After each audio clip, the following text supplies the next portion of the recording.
सभी मेरे साथियों को राजा रत्न अम्बेडकर की ओर से जय भीम नमो बुद्धाय। द बुद्धाइज धम्मा के 7वें भाग में आप सभी लोगों का स्वागत है। कल के भाग में हम लोगों ने देखा कि किस तरह से शाक्य संघ के सभा में सिद्धार्थ पर प्रवर्चा लेने की नौबत आती है। सिद्धार्थ ये सारी सभा खत्म करके अपने घर की ओर निकले। सिद्धार्थ घर पहुंचने से पहले ये सारी बात राजमहल पे पहुंच गई थी कि सिद्धार्थ को प्रवर्जा लेनी पड़ रही है। सिद्धार्थ के पिताजी, सिद्धार्थ के माताजी शुद्धोधन महाप्रजापति ये आंसू बहा रहे थे। सिद्धार्थ घर में आए। सिद्धार्थ को शुद्धोधन ने पूछा कि हम तो सिर्फ युद्ध के जो बुराइयां थी उसके ऊपर चर्चा ही कर रहे थे, लेकिन आपने तो सारी सीमा ही पार कर दी है। सिद्धार्थ ने शुद्धोधन को बताया कि उन्होंने अपने तर्क के माध्यम से शाक्यों को बहुत मनाने की और उनका मन परिवर्तित करने की बहुत कोशिश की, लेकिन सेनापति ने सभी शाक्यों को इतना उत्तेजित कर रखा था कि सभी लोग युद्ध के लिए तैयार थे और इसी बीच वो उनका मन परिवर्तित करने में असफल रहे। लेकिन उन्होंने एक बात कही कि इतने विरोध में भी वो अपने सत्य और न्याय के पद से थोड़ा भी नहीं वो हटे, थोड़ा भी वो डगमगाए नहीं। शुद्धोधन इसके ऊपर संतप्त थे, नाराज थे। शुद्धोधन ने कहा कि तुमने थोड़ा भी हमारा ख्याल नहीं किया। सिद्धार्थ ने कहा कि आप लोगों के लिए ही तो मैं प्रवर्जा ले रहा हूँ, वरना वो लोग आप लोगों की सारी ज़मीन जब्त कर लेते, खेत जब्त कर लेते, और इसलिए तो मैं प्रवर्जा ले रहा हूँ। सिद्धार्थ के पिताजी ने कहा कि क्यों ना हम सभी लोग आपके साथ ये देश से बाहर चले जाते हैं, क्योंकि अगर आप ही हमारे साथ नहीं रहोगे तो इस ज़मीन का, इन खेतों का हमारे लिए क्या महत्व है। इसलिए हम भी इस देश में नहीं रहना चाहते, शाक्यों के देश में नहीं रहना चाहते। हम भी आपके साथ ये देश छोड़ के आपके साथ परिव्रजक के साथ साथ आपके साथ चले जाएंगे। सिद्धार्थ ने कहा कि नहीं, ये इसकी अनुमति मैं आप लोगों को नहीं दे सकता, क्योंकि नंद जो सिद्धार्थ का भाई है वो अभी बहुत छोटा है और खुद सिद्धार्थ के जो पुत्र है राहुल, वो तो अभी अभी जन्म लिए हैं, इसलिए वो ये अनुमति नहीं दे सकते। तो सिद्धार्थ के माता ने कहा तो क्यों ना ऐसा किया जाए कि कौशल देश जो है, कौशल देश के राजा के यहाँ चले जाए और उस देश में हम लोग शरण ले और वहां पर शरणागत की तौर से हम लोग वहां पर रहें। तो सिद्धार्थ ने कहा नहीं, ये शाक्यों के लिए अच्छी बात नहीं होगी, ये देशद्रोह होगा। और उन्होंने शाक्यों से एक वादा किया है कि किसी भी तरह, ना वाणी से ना अपने कर्म से, वो किसी को भी या कौशल राज को, कौशल देश के राजा को ये पता होने देंगे कि उनके प्रवर्जा की असली वजह क्या है, और इसलिए वो ऐसा नहीं कर सकते। तो सिद्धार्थ की माता ये कह रही थी, सारा उनको मनाने का काम कर रहे थे कि वो भी उनके साथ चलेंगे, और वो रो रही थी। तो सिद्धार्थ ने कहा कि माँ, आप हमेशा कहा करते थे कि मैं एक क्षत्रिय हूँ, और आप ही सोचिए अगर मुझे युद्ध की भूमि में अगर मरण आ जाता तो क्या इस तरह से आप रोते। तो सिद्धार्थ की माँ ने कहा कि वो एक क्षत्रिय के लिए योग्य होता, लेकिन अब तुम जंगल में रहने के लिए जाने वाले हो, जानवरों के बीच रहने जाने वाले हो, ऐसे में मैं कैसे चुप रह सकती हूँ। तो सिद्धार्थ ने ये बात कही कि माँ, जंगल के जंगली जानवरों में रहने से रहना, ये अपनी भाइयों का हत्या करना, उनका वध करना, ये उससे कई गुना अच्छा है, और इसलिए मुझे अब अनुमति दो और मुझे आशीर्वाद दो ताकि मैं ये देश छोड़कर जा सकूं। और फिर वो यशोधरा, उनकी जो पत्नी है, सिद्धार्थ गौतम इनकी पत्नी यशोधरा, उनके कक्ष में गए। वो उनके कक्ष में गए। अब वो सोच रहे थे कि अपनी पत्नी से कैसे बात किया जाए, किस बातों से उसकी शुरुआत की जाए। लेकिन यशोधरा ने ही कक्ष में जैसे ही सिद्धार्थ आए वैसे ही अपनी बातों को शुरुआत की। उन्होंने कहा कि शाक्य संघ की सभा में क्या हुआ है वो सब उनको पता चल चुका है। और सिद्धार्थ ने फिर यशोधरा से कहा कि अगर आप मेरी जगह होती तो आप क्या करती। यशोधरा ने सिद्धार्थ को जवाब दिया कि शायद मैं आपके जगह होती तो वही करती जो आपने ये निर्णय लिया है, शायद मैं भी वही करती। अपने ही भाइयों को मारने के बजाय, उनके साथ युद्ध करने के बजाय मैं ये देश छोड़ के प्रवर्जित होने का ही मैं वो निर्णय ले सकती थी। सिद्धार्थ को लगा कि यशोधरा कितनी वीर है, साहसी है और कितनी दृढ़ निश्चयी है, जो इस तरह से वो बात कर रही है। यशोधरा ने कहा कि वो भी सिद्धार्थ के साथ प्रवर्जित होना चाहती है, लेकिन सिर्फ एक अड़चन है कि राहुल अभी बहुत छोटा है। अगर वो राहुल छोटा नहीं होता तो शायद यशोधरा भी सिद्धार्थ के साथ प्रवर्जित होके वो देश से निकल जाती, लेकिन आज वो प्रवर्जित नहीं हो रही है। उसकी वजह यही है कि सिद्धार्थ बहुत छोटा है। इस तरह से उनको, सिद्धार्थ को यशोधरा का ये अंग भी देखने को मिला कि यशोधरा कितनी साहसी है और जल्दी ही अब उनकी हमेशा के लिए ये जुदाई होने वाली है। सिद्धार्थ ने यशोधरा से कहा कि यशोधरा, मैं राहुल को देखना चाहता हूँ, आप राहुल को लेकर आओ। और यशोधरा राहुल को लेकर आई और सिद्धार्थ पिता की वात्सल्यपूर्ण नज़र से उन्होंने राहुल को देखा और वहाँ से चले गए। सिद्धार्थ ने सोचा कि वो कपिलवस्तु में भरद्वाज, इनका जो आश्रम है वो भरद्वाज इनसे प्रवर्जा प्राप्त करेंगे। दूसरे दिन वो भरद्वाज इनके आश्रम में गए।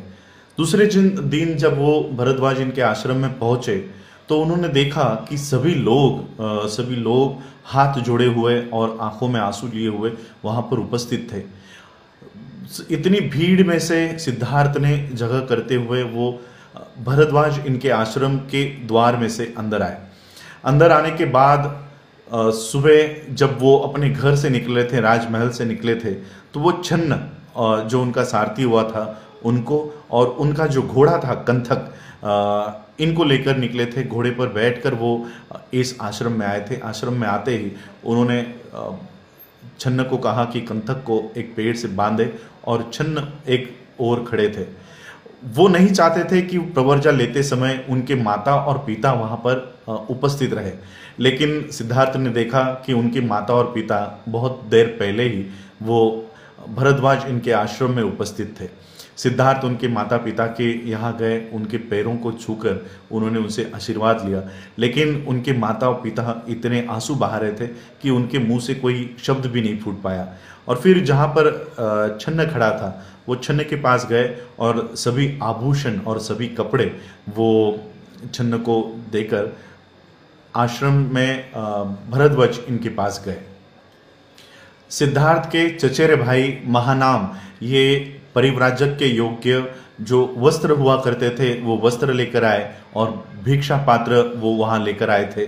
और परिव्राजक के लिए बनने के लिए सर मुंडवाना पड़ता था, तो सिद्धार्थ वो सर मुंडवा कर भरद्वाज इनके पास उपस्थित हुए। भरद्वाज ने अपने शिष्यों की सहायता से सिद्धार्थ गौतम को प्रवर्जित किया और ये उनकी जो निर्णय लिया था, जो कसम और जो प्रॉमिस उन्होंने जो किया था शाक्यों को कि जैसे ही प्रवर्जित हो जाते हैं, प्रवर्जा लेते हैं, वो कपिलवस्तु को छोड़कर, देश को छोड़कर चले जाएंगे।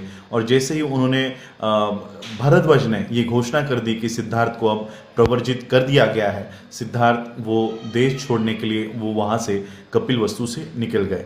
और कपिलवस्तु से निकलने के बाद अनोमा नाम की जो नदी थी, उस नदी के और उस नदी के दिशा की ओर वो चलने लग गए। उन्होंने कुछ देर के बाद जब पीछे मुड़ के देखा तो पूरा कपिलवस्तु के लोग उनके पीछे पीछे, माता पिता सभी लोग उनके पीछे पीछे पीछे पीछे चलते आ रहे थे। सिद्धार्थ वहीं पर रुके और उन्होंने कहा कि भाइयों बहनों, आप सभी लोग मेरे पीछे मत आओ। मैं शाक्य और कोलियों के बीच जो युद्ध है, जो लड़ाई है, वो रोकने में असफल रहा हूँ। अगर आप लोग सही में मुझसे प्यार करते हैं तो आप लोग ये लड़ाई रोकने में सफल हो जाओ। लोगों में ये जागृति निर्माण करो, लोगों में ये निर्माण करो कि कोलिये भी हमारे भाई है और हमको आपस में नहीं लड़ना है। इस तरह का काम आप लोग करो। आप लोग मेरे पीछे पीछे मत आओ और मुझे अपने मार्ग से जाने दो।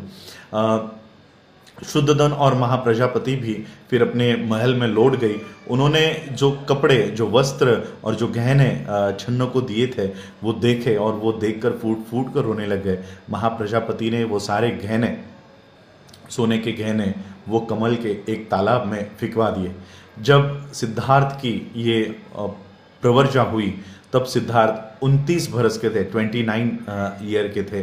तो इस तरह से उनकी प्रवर्जा हुई। सभी लोग सिद्धार्थ के कहने पर फिर से लौट गए, लेकिन छन्न और कंथक ये लौटे नहीं।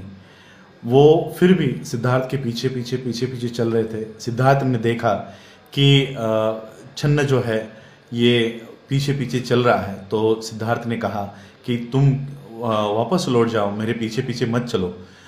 तब छन्न ने सिद्धार्थ से विनती की कि कम से कम अनुमा नदी के तट तक, वहाँ के तट तक मुझे आपके साथ चलने का अनुमति दीजिए, आपके साथ चलने के लिए मुझे अनुमति दीजिए, मैं वहाँ तक आपके साथ चलता हूँ। और फिर अनुमा नदी का तट जब आ गया तब सिद्धार्थ ने छन्न से कहा कि मित्र, दोस्त, अब तुमको वापस चले जाना चाहिए, आप जाओ। मेरे पिता राजा शुद्धोधन ये दुखी होंगे, उनको उस दुख से बाहर निकालने के लिए कोई ना कोई वहाँ चाहिए, तो आप जाइए और मेरे पिता को उस दुख से बाहर निकालिए। उन्हें कहिए कि आप, मुझे किसी अलौकिक शक्ति की कामना थी या विश्व का कामना था, इसलिए मैं घर छोड़ के और देश छोड़ के नहीं जा रहा हूँ, या आपसे मैं क्रोधित हूँ, या आपसे मुझे कभी प्यार नहीं मिला, इसलिए मैं ये देश छोड़कर, आपका घर छोड़कर नहीं जा रहा, और मेरे पिता को इस दुख में सहायता करो। इस तरह सिद्धार्थ गौतम ने छन्न को समझाया और छन्न को कहा कि आपकी जो दोस्ती है ये दोस्ती साबित हो गई है। मेरे पास अब आपको देने के लिए, कोई पुरस्कार देने के लिए कुछ भी नहीं है, मैं अभी आपको तो कुछ दे नहीं सकता, तो लेकिन कम से कम आप मेरे घर जाओ, मेरे पिता को मनाओ और उनको कहो कि आपने जितना भी प्यार दिया है वो प्यार सिद्धार्थ को मिला है, और वो उन्हें कम से कम याद करे, सिद्धार्थ को कम से कम याद करे। इस तरह की कई सारी बातें उन्होंने छन्न से कही। सिद्धार्थ ने छन्न से कहा कि आप मेरे पिता को मेरे अवगुणों के बारे में बताओ, मेरे जो कमियां हैं उसके बारे में बताओ। तो छन्न ने कहा कि इसके ऊपर कौन विश्वास करेगा, कौन मेरी बातों पर विश्वास रखेगा। किसी भी तरह से आपके पिता, माता, आपकी पत्नी कभी भी आपको याद नहीं करे, इस तरह से कभी हो नहीं सकता। तो कंथक, जो उनका सिद्धार्थ का जो घोड़ा था, अश्व था, ये सारी बातें सुन रहा था, उसके भी आंखों से आंसू आ रहे थे। तो वो भी चिल्ला रहा था, बीच बीच में चिल्ला रहा था। तो सिद्धार्थ वहाँ पर आए, अपने घोड़े के पीठ पर उन्होंने थपथपाया और गरम गरम आंसू उस कंथक ने सिद्धार्थ के पैरों पे गिराए, और कंथक को भी सिद्धार्थ ने समझाया। जब छन्न को पता चला कि अब कोई फ़ायदा नहीं है सिद्धार्थ को समझाने का, कोई ये नहीं है, तब छन्न को पता चल गया कि अब लौटने की बारी आ चुकी है। और फिर छन्न कंथक को लेकर कपिलवस्तु की ओर चला गया। छन्न कंथक को लेकर फिर कपिलवस्तु की ओर जब निकला, छन्न जो ये सफ़र एक दिन में पूरा करता था, लेकिन दुख के कारण, और वो दुख से इतना भरा हुआ था कि वो रास्ते में गिर पड़ रहा था, जोर जोर से चिल्ला रहा था। छन्न इस तरह से सारे ये करते करते वो कपिलवस्तु में पहुंचा। जो रास्ता वो एक रात में तय करता था, वो रास्ता उनको 8 दिन लगे। कंथक भी इन 8 दिनों में ना तो उसने पानी पिया, ना तो कोई चारा रास्ते में खाया। और जब ये छन्न कंथक को लेकर जब कपिलवस्तु में आया, तब सभी लोगों को लगा कि शायद राजकुमार सिद्धार्थ गौतम ये वापस आ गए हैं। तो सभी लोग अपनी अपनी खिड़कियों में आकर देखने लग गए। जब उनको घोड़े की पीठ खाली दिखी तो सभी औरतों, सभी बुजुर्ग, बड़े बूढ़े, सभी लोग चिल्ला चिल्ला कर कहने लग गए कि हमारा राजकुमार कहाँ है, हमारा सिद्धार्थ कहाँ है। और पूरा ये जो कपिलवस्तु था वहाँ पर ये शोक में डूब गया। और जब कंथक और छन्न ये राजमहल पहुँचे तो शायद सभी जो महिला रो रही थी, महाप्रजापति, यशोधरा, सब रो रहे थे। तब कंथक का आवाज़ सुनकर उनको लगा कि शायद राजकुमार आया होगा। तो ये सारा रोना छोड़कर वो जब नीचे आई, देखा तो कंथक की पेट खाली थी। तब महाप्रजापति वहीं पर गिर पड़ी, यशोधरा वहीं पर गिर पड़ी और रो रो कर वो सिद्धार्थ को याद कर रही थी कि मेरा बेटा कहाँ है। जो हाथ हमेशा देना जानता था, अब वो हाथों से मांगने के लिए जाएगा। जो शरीर ये फूलों की शैया पे सोया करता था, मखमल के गद्दी पर सोया करता था, अब वो जंगली घास के ऊपर और पत्थरों के ऊपर उसको सोना पड़ने वाला है। मेरा बेटा कहाँ है, मेरे पति कहाँ है। ये इस तरह से पूरे परिवार में शोक में वो डूब गया, पूरा कपिलवस्तु शोक में डूब गया। और इस तरह से ये एक दुखद अंत परिव्रजा का सिद्धार्थ का हुआ। आप लोगों ने मुझे सुना, उसके लिए आभार, धन्यवाद। जय भीम, जय भारत, जय बुद्ध।